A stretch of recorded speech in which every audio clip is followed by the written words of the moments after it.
back in September, I started having a dry cough, and to differentiate a dry cough, that's a dry cough to be contrasted with a productive cough, like one would do if they had a cold. A dry cough, I'm just coughing. It's a little irritating, but nothing is coming out. A productive cough is a good thing because if you have something in your lungs, like an infection, when you cough, it gets rid of the infection. And that's why people suggest that you not take a lot of cough medicine, because the idea is that if you cough and you're sick, then you'll clear your lungs, and that's a good thing. But uh, I wasn't terrible, I wasn't feeling sick, but I was still coughing. I went to my internist who thought maybe it was allergies. Took some medication for that. Also took an antibiotic. Maybe it was some sort of pneumonia or something like that. That didn't work, and so I was still coughing. So after we did that for a little bit longer, I went to get a chest X-ray. Um, One of the reasons why I got a chest X-ray is because my dad was a longtime smoker. He stopped when he was 40, but he eventually did develop lung cancer when he was 80, and he did die from it. So somewhere in the back of my mind, I knew that I'd want to keep an eye on that, and this seemed a little bit worrisome to me.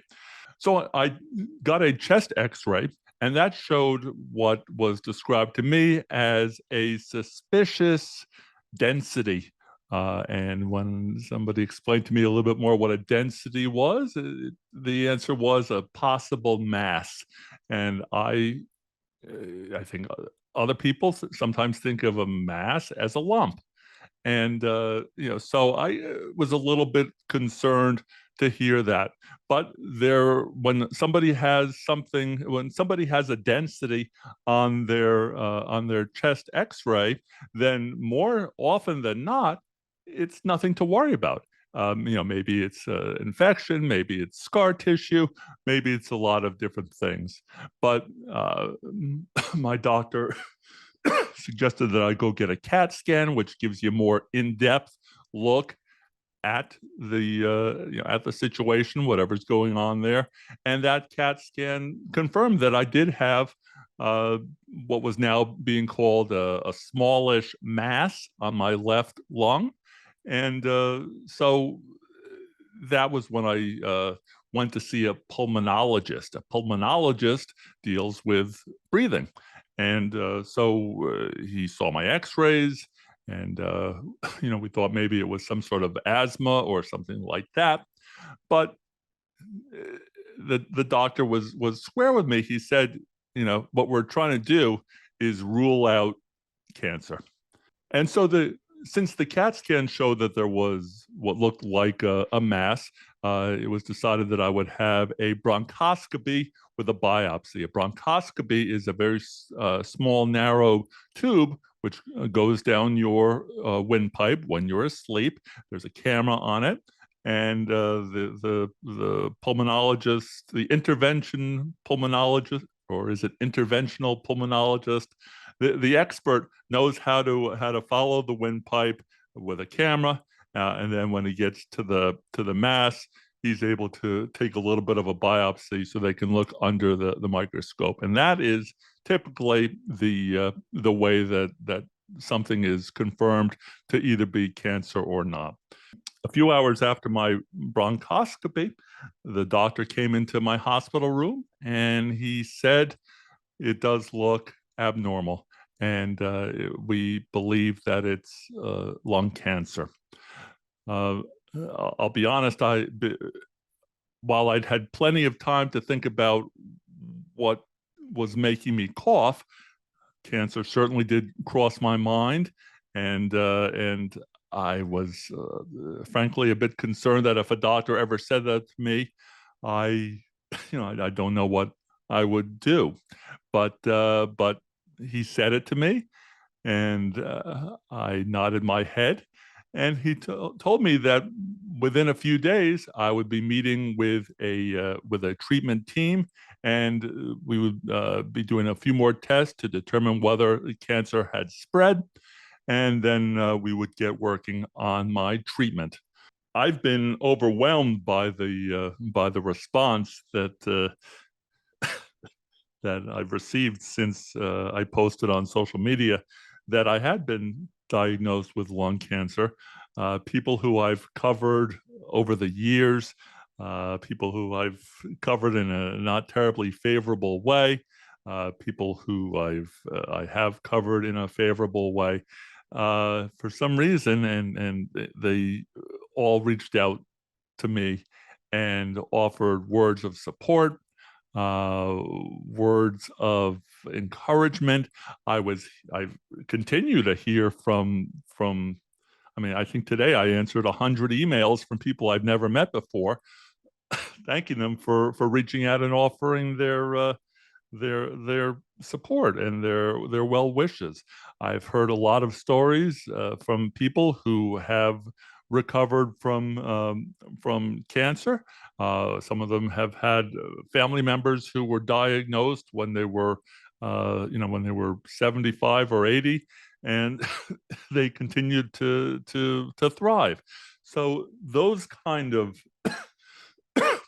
sentiments from people who I'm who I only know from the radio, and from Twitter and from Facebook. Those are really those are really bolstering me. I think that you can tell. The saying, you can tell a lot about a person by the friends they keep. Well, based upon the last week or so, I mean, my friends have really been awesome, and I'm very lucky. I feel very encouraged hearing other people's success stories. I know that everyone's story is a little bit different.